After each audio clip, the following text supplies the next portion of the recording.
রনারানী রাউত। আমরা বলবো রনারানী দাস। না দাস না, দাস না, রাউত। রাউত। ঠিক আছে। আসলে মা আমরা সবাই ভগবানের মুসলমানরা বলে বান্দা, গোলাম, বলি দাস। তাই না বাবা? পিতা পুত্রের পরিচয় পালা দিয়েছেন, যথার্থ পালা। দাদাও যেটা বলছে এটা যথার্থ পালা। এখন পালার বিশ্লেষণের তো শেষ নেই। যতটুকু আমি পারি আমার উস্তাদ যতটুকু শিখেছে সংক্ষিপ্ত আকারে আপনাদের দিকে দিতে চেষ্টা করবো। রনারানী মা শাস্ত্রে বলেছে, স্বামী বিবেকানন্দ বলেছে, এই পৃথিবীতে যত নারী আছে সবই আমার মা। পৃথিবীতে পিতা ছাড়া সন্তান হয়েছে ইসলাম ধর্মে, হিন্দু ধর্মে, খ্রিস্ট ধর্মে, কিন্তু মাতা ছাড়া সন্তান মা ভক্তি করে। এরকম দৃষ্টান্ত অনেক বহুত আছে। আজকে যারা মাকে হারিয়েছে দাদা, আপনাদের আমি এই পরিবারের ক্ষণিকের জন্য একটু সদস্য হয়ে গিয়েছি। এই পরিবারের সদস্য হয়ে আপনাদের শ্রীচরণে আমি কিছু না, আমি উপলক্ষ মাত্র। আপনাদের কাছে দুটো চোখের জল প্রার্থনা করছি। আমি আশীর্বাদ করতে পারবো না, আমি কিছু করতে পারবো না। আপনারা আশীর্বাদ করবেন এই মায়ের জন্য, যেন ভগবান রামচন্দ্র এই মাকে, ওনারা তো আর ঘরে এসে মা বাবা বলে আর ডাকতে পারবে না, আমাদের কিছু করার নেই, ওনারও কিছু করার নেই মা বাবার জন্য। শুধু যেই দেশে নিয়েছে ভগবান রামচন্দ্র যেন ওনার চরণতলিতে করে এই ঝর্ণারানী রাউতকে যেন দাস হিসেবে ঠাঁই দেয়, এটি আমাদের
কেঁদে বলছে, ওরে ভাইরে লক্ষ্য,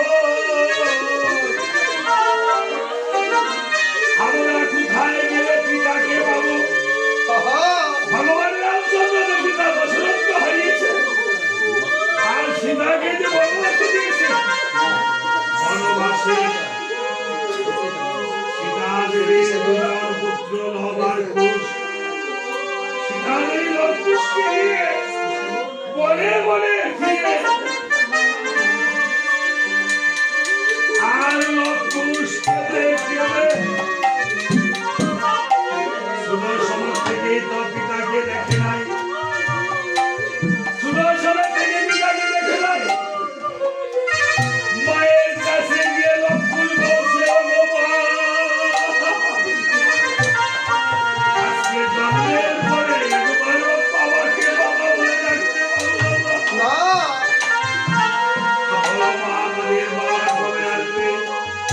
মাগো, তোমার হাতের শাখা মাথায় সিঁদুর ব্যবহার করে আমাদের বাবা বেঁচে আছে, আমরা কি কোনোদিন বাবা বলে রাখতে পারবো না?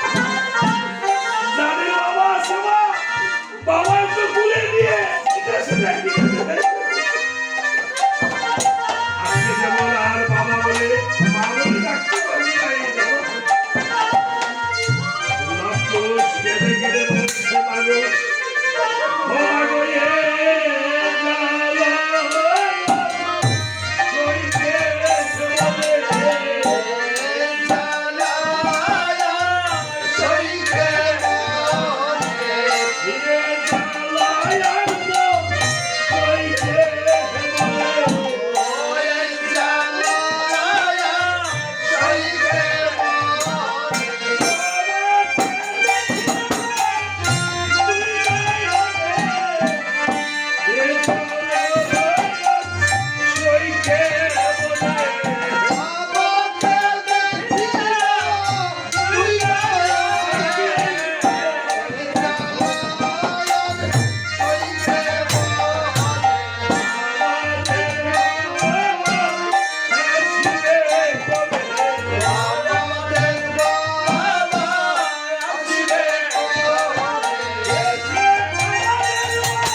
যাদের মা বাবা নাই, আমার কিছু কথা আছে যা নিজের স্ত্রীর কাছে বলা যায় না, মায়ের কাছে বলা যায় না। আমার কিছু কথা আছে যা আমার স্বামীর কাছে বলা যায় না, মাতা পিতার কাছে বলা যায় না। এই যে মায়েদের যদি বাবার বাড়ি থেকে স্বামীর বাড়িতে চলে এসেছ, স্বামীর বাড়িতে যদি স্বামীর সেই ভালোবাসা না থাকে, পিতা মাতা যদি না থাকে, গাড়ির ভাই যদি অত্যচার সে না করে, এই মায়ের এত হতভাগিনী সুতা মায়ের মতো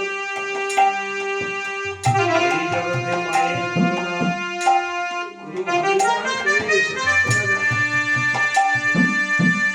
পৃথিবীতে এই দুটি প্রাণীর মা বাবার কোন চাহিদা থাকে না, চাহিদা থাকে একদিন সারা মাকে হারিয়েছি আমি। ধর্ণামাই উদ্দেশ্য করে যারা যদি কেউ কোনো মা বাবাকে হারিয়ে থাকে, আমরা যারা মাতা পিতাকে শ্রদ্ধা করতে পারি না, রাত থাকতে যেমন রাতের মর্যাদা দিতে জানি না, তারা এই আসনে বসে মুখটা চোখের জল ফেলে মা বাবার জন্য ঠাকুরের কাছে কাঁদে, এই ছাড়া আর উপায় নেই।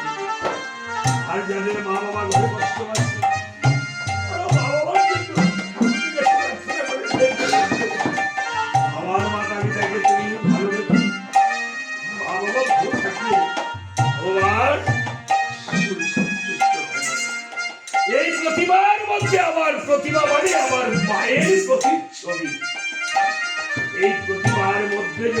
মায়ের প্রতি ছবিকে দেখিতে পাবো, তাহলে সে প্রতিভা পূজা সত্য না হয়।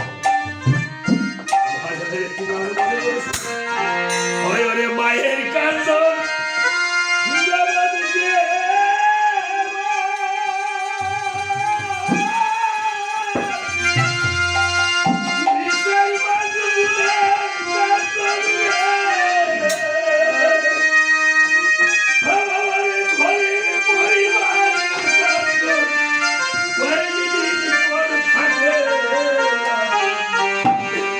খেল দরদি আমার জনম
আজকে এইভাবে লক্ষোষ যখন পিতা পিতা বলে মাকে জড়িয়ে ধরে কাঁদছে বনে, এদিকে প্রভু রামচন্দ্র সীতাকে তো বনে দিয়েছে, লক্ষোষ বনে দিয়েছে, সীতার সনে বাল্মীক মুনির আশ্রমে তবু বনে।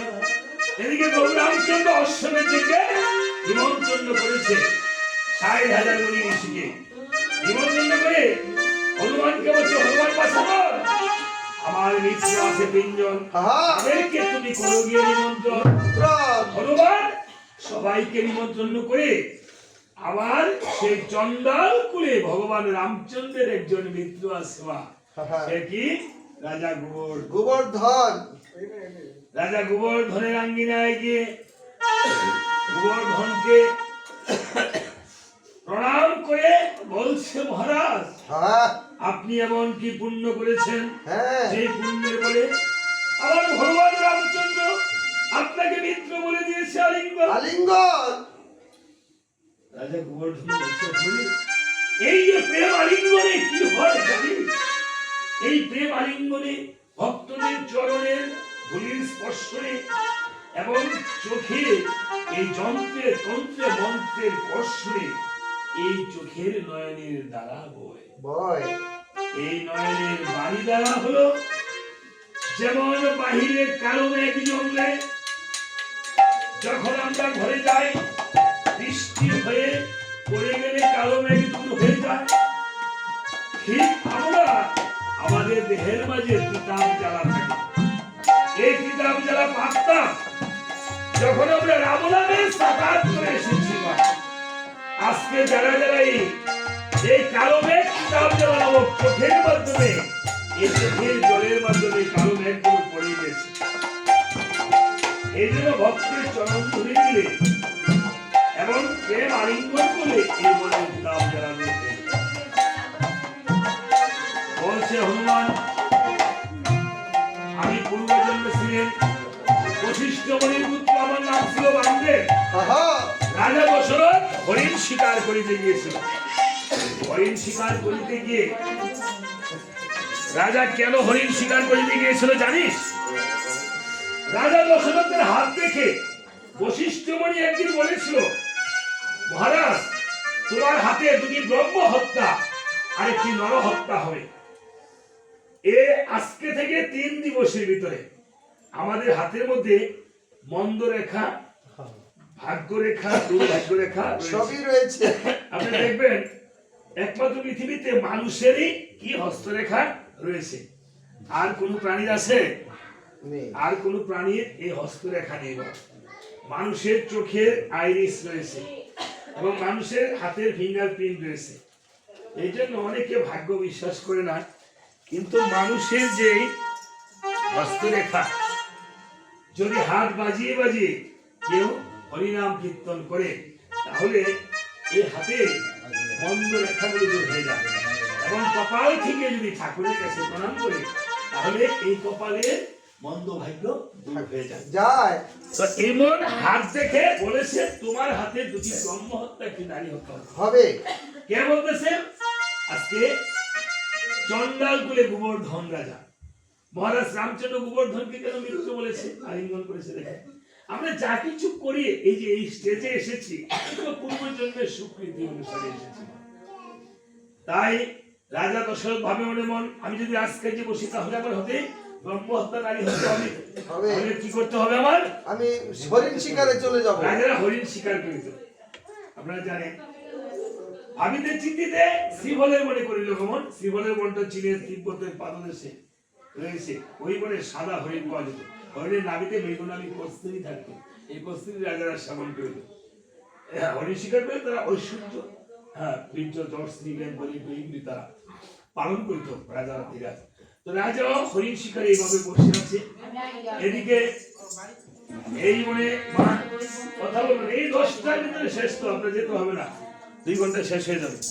দেখেন রাজা যখন বসে আছে, আমি এই বলে বাস করতে এক অন্ধমণি, আর তার পত্নী ছিল অন্ধিনী, আর তার নয়নের মণি ছিল একজন পুত্র। তাহার নাম ছিল সিন্ধুমণি। সিন্ধুমণি। সিন্ধুমণি বলে কাউকে হয়তো দেখতে শুনে গেছে। কি চলে যাবে? হ্যাঁ? শুনে নেই।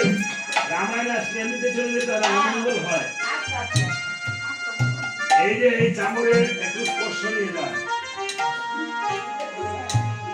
যদি কোনো বিশেষ কাজে করে তাহলে যায়। হ্যাঁ, কিন্তু হ্যাঁ, আচ্ছা আচ্ছা, হ্যাঁ, এই তো বলছি বিশেষ কাজে আমার ভিতরে এসে যদি আপনাদের চামড়া স্পর্শটা না নিয়ে তাহলে কি হবে? এই চামড়া কিন্তু সমস্ত আরোগ্য ভিতরে হবে, তাই না? তাই বলেছে দক্ষিণের জন্য দক্ষিণের জন্য না। আপনি যান। এবার রাজা দশরথ এই কথাটা যদি ভালো করে না শুনে তাহলে মনে থাকে না। এইবারে বাস করতে গন্ধমণি, দেখেন ভাগ্যের পরিহাস না যায় খণ্ডন। ইংলিশে কি কথা বলে, what is plotted can not be plotted, অর্থাৎ অদৃষ্টের পরিহাস না যায় খণ্ডন।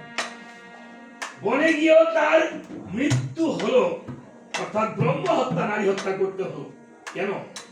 এ বনে বাস করত অন্ধমণি আর অন্দিনী, তাহাদের পুত্র ছিল সিন্ধুমণি। সিন্ধুমণি 12 বৎসরের বালক হলো, মতান্তরে 9 বৎসর, মতান্তরে 12 বৎসর। তাহার অন্ধ মাতা পিতাকে, এক ভাই তাহার অন্ধ মা, আরেক ভাই তাহার অন্ধ বাবাকে রেখে বনে বনে ঘুরে বেড়াতো। এই বালকা পিতা পুত্র পরিচয় দিয়েছেন তো, এই পিতা মাতার কথা নিয়ে উত্তর দেওয়া হবে। যে রাজা বলছে পিতা মাতাকে কিভাবে ভরণ পোষণ করতে হয় আমরা কিভাবে করি, সিন্ধুমণির কাছ থেকে শিখে নেন। বেরোয়ালাদের মতো ভার বেঁধে এই অন্ধ মা বাবাকে একবারে মা আরেকবারে মামাকে রেখে বনে বনে ঘুরে বেড়াতো। এইভাবে বনে বনে ঘুরে বেড়াতো। ক্ষুধাতে দিত ফল, তৃষ্ণাতে দিত জল, সেই ছিল একমাত্র সম্ভব। একদিন মা অন্যকে কেঁদে কেঁদে বলছে, বাবারে আমার এই হতভাগী মায়ের পেটে জন্ম দিয়ে তুই শুধু কষ্ট করে দে বাবা। সিন্ধুমণি বলছে, আমি কেন কষ্ট করছি মা, তুমি মিছে মিছি কেন শুধু মনে কষ্ট দিচ্ছ মা। মা গো, এই ধরাধামে মাতা পিতা বিহীন কোনো সন্তান সুখ করতে পারে না। তবে মা আমাকে ভগবান দুটি চক্ষু দিয়েছে, আমাদের দুটি চক্ষু দেয় নাই মা। আমাকে যদি ভগবান এই শক্তি দিত, আমার একটা চক্ষু মা তোমার চোখে, আরেকটা চক্ষু মা বাবার চোখে লাগাতে পারতাম। আমার চক্ষু দিয়ে যদি তোমরা এই ভগবানকে সুন্দর দৃষ্টি দেখতে, তাহলে সন্তান হয়ে আমার প্রেমানন্দ যেন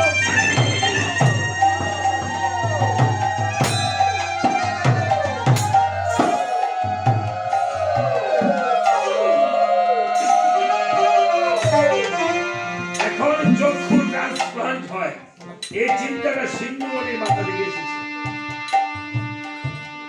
দেখেন মা বলছে, না রে বাবা, তুই চক্ষু দিতে হবে না, আমাকে একটু চোখে দে। তোর মতো সন্তান যদি এই পৃথিবীতে জন্ম নেয়, প্রত্যেক মাতা পিতার তাহলে কারো কোনোদিন কষ্ট হবে। সিন্ধুমণি মায়ের কথায় যখন কলসি হস্তে নিয়ে যখন সরজনদীর ঘাটে জল ভরিতেছিল, জল ভরিতে ভরিতে যখন মুখ্য ধরি হলো, রাজা দশরথ ভাবছে এই হরিণী জল পান করছে। রাজা দশরথ অমনি অঙ্কের শব্দ আর সিন্ধুমণির গায়ে যখন পতিত হলো, সিন্ধুমণি ধুলা লুটিয়ে বলছে,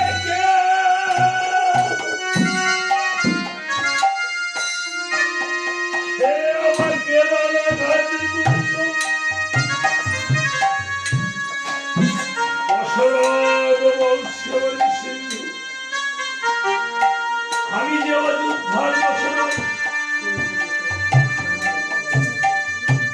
আমি যে না জেনে তোকে হরিণ বলে তুমি ভালো লাগে। সিন্ধুমণি কথা বলতে পারছে না, জিহ্বা আরো হয়ে যাচ্ছে। আদো আদো সুরে বলছে, দশরথ লুকিয়ে রয়েছে আমার অন্ধ মাতা পিতা। আমি যদি আর না বাঁচি, আমি যদি মরে যাই, কাছে পৌঁছিয়ে দিও দশরথ। আমি তোমাকে অভিশাপ দিলাম না। এই বলে সিন্ধুমণি করেছিল হেন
গেলে যাচ্ছে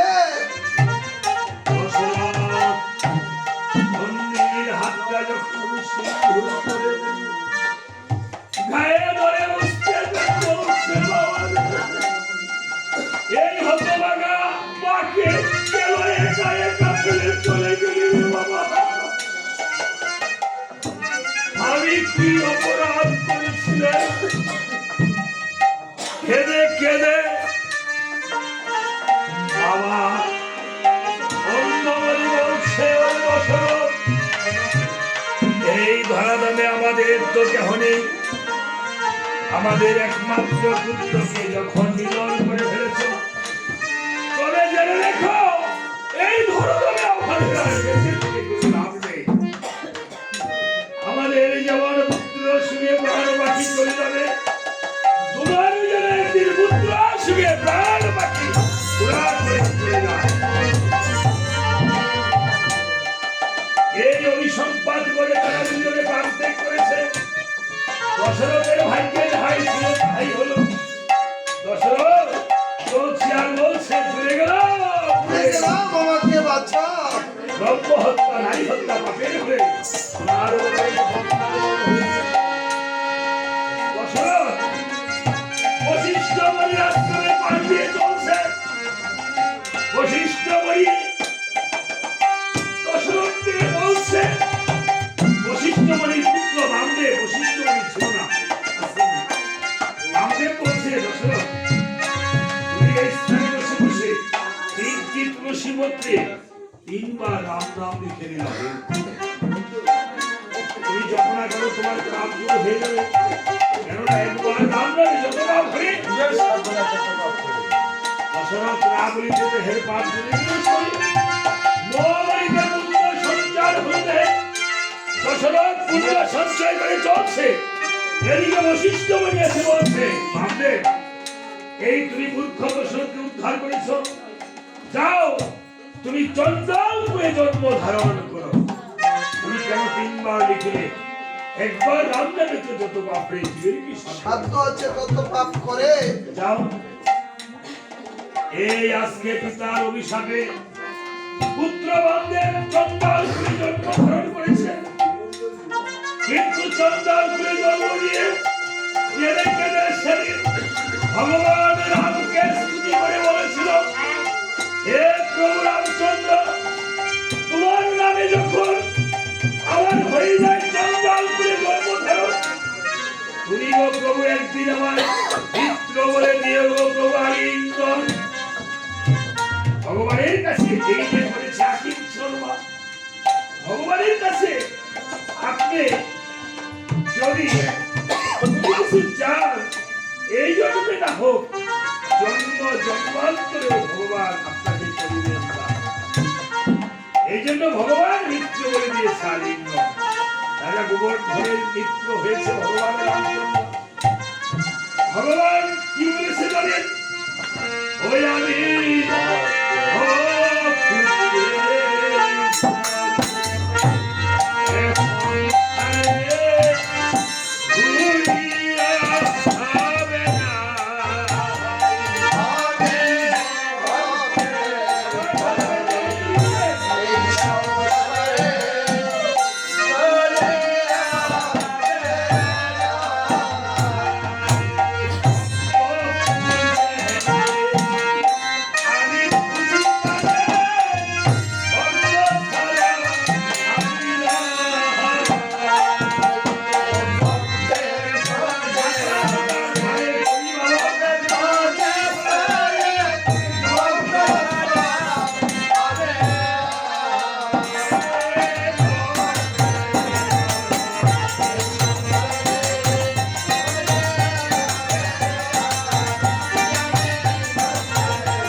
আজকের গরিবাবত আমরা সবাই যার যার আপন আপন গুরুদেবকে স্মরণ করে একটু ভক্তের চরণ ধুই আমরা সবাই নেব। আমায় দাও দাও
ভগবানের কাছে মাতা পিতা সংসার এবং যেন সুখের হয় সবাই একটু চরণ ধুলি মাখবেন।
শুধু ভক্তবৃন্দ, আপনারা জানেন এই বাড়ির এই যিনি